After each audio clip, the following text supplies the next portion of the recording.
Booyingi sadarkaa Afrikaatti biroo isaa Finfinneetti banachuudhaaf qophaa'aa jiraachuun dhagahame. Somaaliilaand beekamtii idil-addunyaa argachuudhaaf yeroo ammaa kana tattaafachaa jiraachuu beeksifteerti. Doonaald Tiraamp ammoo VOA'n deebi'ee akka hojii jalqabu taasisuudhaaf heeyyama kennaa jiraachuun dhagahameetiin jira. Nageenyi keenya kan kabajaa fi jaalalaa isin haa gahu. Oduu kanaa fi kanneen biroo qabanneetiin jirra. Hanga xumuraattiin waliin turaa isin jenna. Booyingi akka Afrikaatti biroo isaa magaalaa Finfinneetti banachuuf jedhame.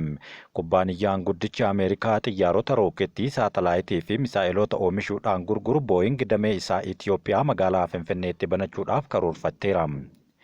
Booying Afrikaa keessaa Afrikaa kibbaa Johannesburg keessaa waajjira kan qabu yommuu ta'u, Itiyoophiyaan isa lammaffaataati. Kubbaaniyyaan kun wayita waajjira isaa magaalaa Finfinneetti banuu labsuun Afrikaa keessatti waajjira keenya lammaffaa banachuu keenyatti gammachuu guddootu nutti dhagahama jechuun dubbateera.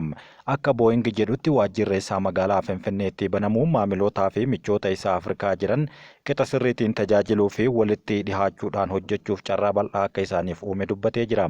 Hariiroo waggaa 75f Afrikaa waliin qabaachaa turan daran cimsuu fi damee industirii daandii qilleensaa Afrikaa guddisuudhaaf ammoo kutannoo guddaa akka qabus kubbaaniyyaan kun ibseera.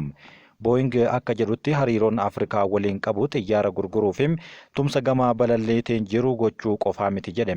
Nageenyummaa fi walitti hidhaminsa naannawaa mirkaneessuu, hariiroo fi qindoomina industirii uumuu akkasumas tajaajila hawaasaaf Afrikaa keessatti kennuuf kutannoo guddaa akka qabu cimsee dubbateera. Booying waggaa 75 darbaniif lafee dugdaa imala qilleensaa biyyoota Afrikaa kan turee fi ardii kana keessatti daandiiwwan qilleensaa maamila ta'aniif 60 kanneen xiyyaara Booying 500 caalan fayyadaman qaba. Akkasumas Booying xiyyaarota gosa haaraa oomishuudhaan gabaaf dhiyeessuun dameewwan hariiroo garaagaraa biyyoota Afrikaa waliin qabu cimsaatiin jira. Keessattuu xiyyaaronni Booying 787 Dreamliner fi 737 Max biyyoota Afrikaa keessatti hedduu jaalatamaadha. Afrikaa keessaa daandiiwwan qilleensaa biyyoota 55 ta'an gosoota xiyyaara 737 ta'an kana kan fayyadamanidha. Xiyyaaronni Booying haaraan kunneen Afrikaa seenuudhaan Itiyoophiyaa dabalatee biyyoonni Afrikaa hedduun tajaajila qilleensaa daangaa ceehem haala quubsaa ta'een akka isaan itti fayyadan dandeessiseera. Haa ta'u malee erga bara 2019 bitootessa 10 xiyyaarri Booying 737 Max 8 kan lakkoofsi balallee isaa Itiyoophiyaatti kufee caccabuudhaan namoonni 157 dhumanii as gosti xiyyaara kanaa addunyaa guututti yaaddoo guddaa uumeera. Xiyyaarri Booying oomishuu kan ta'ee fi baatiiwwan 5 gidduutti yeroo 2 balaan isa mudateera. Kunis daandii qilleensa Itiyoophiyaa fi kan Indooneeziyaa Line Air jedhan ture. Kana hordofuun kubbaaniyyichi gosa xiyyaaraa kanaa oomishuu akka dhaabu beeksisee tureera. Hariiroo Booying fi Itiyoophiyaa balaa xiyyaaraa bara 2019 Itiyoophiyaatti mudate booda hariiroon Itiyoophiyaa fi Booying akkaan sodaatamee ture. Haa ta'u garuu akkasiin itoo itti hin fufin hafeera. Inumaayyuu Itiyoophiyaan dhihoo kana xiyyaarota Booying 67 bitachuudhaaf ajajuun ishee kan dhagahame ammoo erguma balaan kun raawwatee waggoota muraasa boodatti. Kana jechuun hariiroon Booying fi Itiyoophiyaa akkuma duraatti itti fufee fi inumaayyuu caalee akka argamee ni dubbatama. Hoogganaan daandii qilleensa Itiyoophiyaa obbo Masfiin hariiroo isaan himaniin daandii qilleensa Itiyoophiyaa fi Booying xiyyaarota bituu fi gurguruu qofaan osoo hin taane kanneen birootiinis walitti hidhamanii akka jiran dubbateera. Walitti dhufeenyi keenya dameewwan gargaarsa of keessaa qaba kan jedhanii fi qaamolee xiyyaara keessaa filannee Itiyoophiyaa keessatti oomishnee Booying ni dhiyeessina. Kunis xiyyaarota haaraa oomishuudhaaf oola jechaa jiru. Hoogganaan ol aanaan daandii qilleensa Itiyoophiyaa obbo Masfiin Taasoo waa'ee buufata xiyyaaraa haaraas dubbataniiru. Itiyoophiyaan buufata xiyyaaraa haaraa amma ijaaraa jirtu yoo addeessan inni kun kan Booleetiin alatti naannawa Bishooftuutti ijaaramaa akka jirus dubbataniiru. Obbo Masfiin buufanni xiyyaaraa kun marsaa lamaan kan hojjetamuu fi walumaa galatti garuu waggaatti imaltoota miiliyoona 110 tajaajila jedhan. Marsaa jalqabaan imaltoota miiliyoona 60, marsaa lammataan ammoo imaltoota miiliyoona 50 kan tajaajiluu fi walumaa galatti imaltoota 110 kan tajaajiluu fi marsaan jalqabaa ammoo bara 2029 kan faranjootaatti akka xumuramu beeksiseera. Buufatni xiyyaaraa idil-addunyaa Boolee waggoottan kurnan hedduuf tajaajila kennaa kan turee fi waggaa waggaadhaan daandii qilleensaa Itiyoophiyaa daran guddachaa jiraachuun buufata haaraa akka isaan barbaachisu dirqamsiise jedhan. Buufata kana kan ijaaraa jiran naannawa Bishooftuutti yoo ta'u buufanni ture kana babal'isuuf garuu daangaa tajaajiluu danda'u gahee jira jedhaniiru. Humna isaa ol kan ta'ee fi waggaa waggaatti imaltoota miiliyoona 25 ol tajaajiluu kan hin dandeenye jechuudhaan daangaa isaa irra akka gaheefim buufanni xiyyaaraa guddaan akka barbaachisu obbo Masfiin dubbatan. Yeroo ammaa kana abbootiin warraa 2,500 ta'an lafa kana fayyadamaa jiraachuu yoo himan obbo Masfiin lafti kunis hektaara 3,500dha jedhan. Qonnaan bultootaaf manneen jireenyaa ijaaraa kan jiran akkasumas akkaataadhuma ittiin heeyyamamen jireenya isaanii akka gaggeeffataniifis haala isaanii mijeessuuf qophaa'aa jirra jedhan. Misooma qonnaa fi oomishaalee qonnaa daldalaa fi maloota dinagdee kaan mijeessaa jirra kan jedhan hoogganaan kun sadaasa dhufurraa kaasne qonnaan bultoota iddoo jireenya haaraa qopheessinetti dabarsinam xumura ji'a sadaasaatti ammoo ijaarsa eegalla jedhaniiru. Oduma wal fakkaatuun dhaabbanni Biraazil xiyyaarota oomishuu Itoophiyaatti damee aviyeeshinii irratti hirmaachuu akka barbaadu ibse. Dhaabbanni Biraazil xiyyaara oomishuun Embraer kan jedhamuu fi Itoophiyaatti dameewwan aviyeeshinii garaagaraa keessatti hirmaachuu akka barbaadu jaallatuu isaa himeera. Ministeera geejjibaa fi loojistiksii Dr. Alamuu Simeen Itoophiyaatti itti aanaa ambaasaadara Biraazil Jaaksan Liimaanii fi hooggantoota dhaabbatichaa waliin yeroo mari'atanitti kun dubbatame. Akka Dr. Alamuu Simeen dubbatetti mootummaan Itoophiyaa damee aviyeeshiniif xiyyeeffannoo kennee hojjechaa jiraachuu ibsuun daandiin qilleensa Itoophiyaa Afrikaatti biyyoota addunyaa biroo waliin walitti akka hidhuu kan taasisuudha jechuun kaa'anii jiru.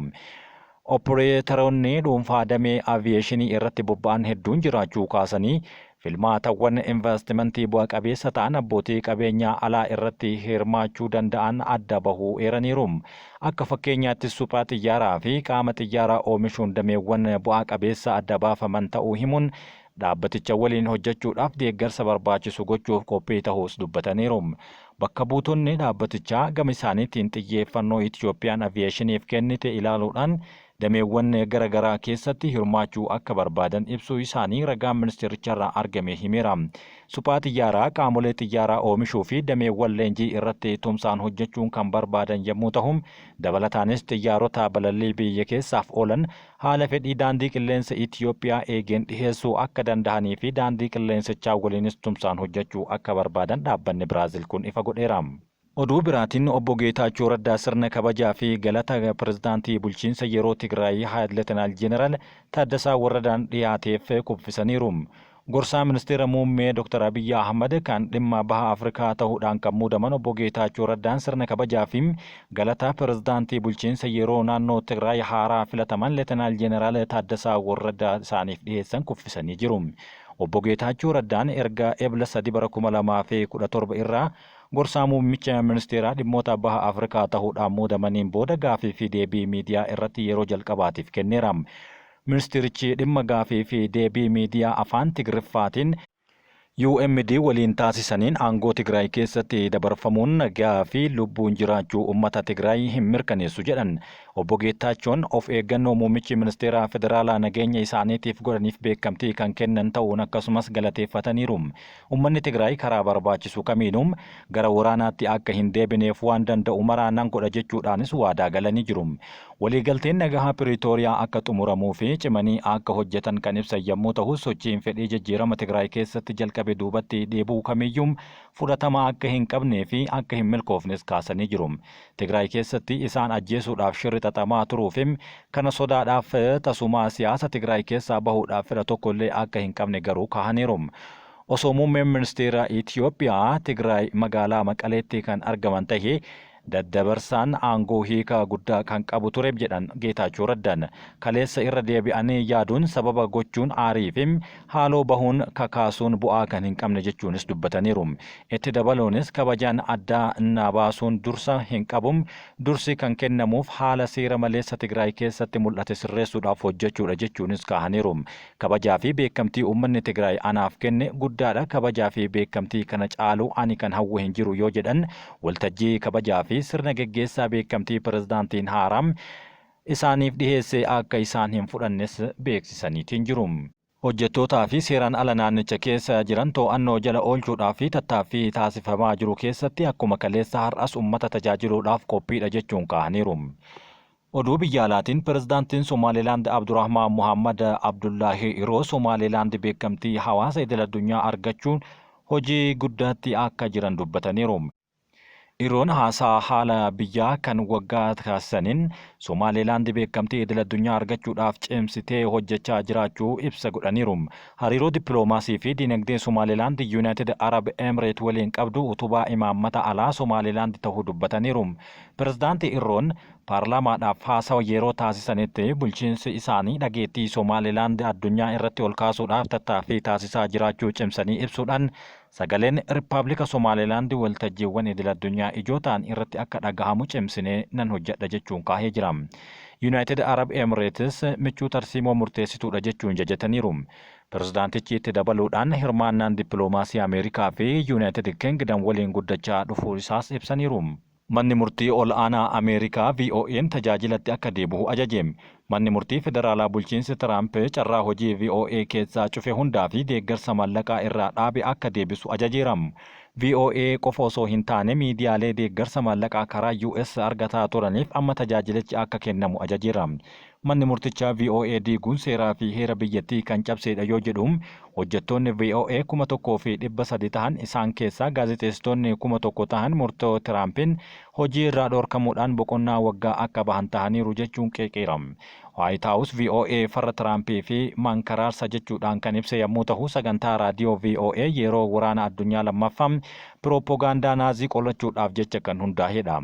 Tamsaasi isaa afaanota garagaraa yoo ta'u addunyaa guututti kan tamsa'udha. Murtoo Doonaald Tiraamp hordofee seenaa dhaabbatichaa waggaa 80 keessatti yeroo jalqabaaf osoo sagantaa hin tamsaasin ture jira. Abbaan seeraa Rooyis Laambeert bulchiinsa Tiraamp osoo miidhaa inni hojjettoota koontiraktaroota gaazexeessitootaa fi fayyadamtoota miidiyaa irratti qabu xiyyeeffannoo keessa hin galchin fudhate jechuun qeeqeera. Hojjettoonni dhaabbatichaa hojii isaanii murtoo aangoo pirezidaantummaatiin kan fudhateen duratti akka deebi'aniif tarkaanfii fudhachuu akka jalqaban bulchiinsa Tiraampiif ajaja dabarsaniiru. Raadiyoo Free Asia fi Middle East Broadcasting Corporate sagantaalee jedhamaniifis murtoo wal fakkaataan akka dabarfaman dubbateera. Dabalataanis murteen Tiraamp daandii broadcasting idil addunyaa fi aangoo koongirensii cabseera jechuudhaanis himataniiru. Doonaald Tiraamp gama isaatiin VOA'n gabaasa madaalawaa hin dhiheessu jechuun tarkaanfii guddaa warra fudhatu keessatti eeruudhaan dubbatee turuun ni yaadatama. Tiraamp akkuma aangootti ji'a amajjii keessa dhufeen nama isaa fi amanamaa tahee Keerii Leek VOA akka gaggeessuuf muudee ture. Keerii Leekin garuu filannoo bara 2020 irratti yeroo Tiraamp sagaleen na jalaa hatameera jedhu yaada isaa deeggaraa tureera. Ji'a bitootessaa keessa Doonaald Tiraamp eejensii miidiyaa addunyaalessaa seera jiru kamiiniyyuu guutumaan guututti kan hin taanedha jechuun mormee ture.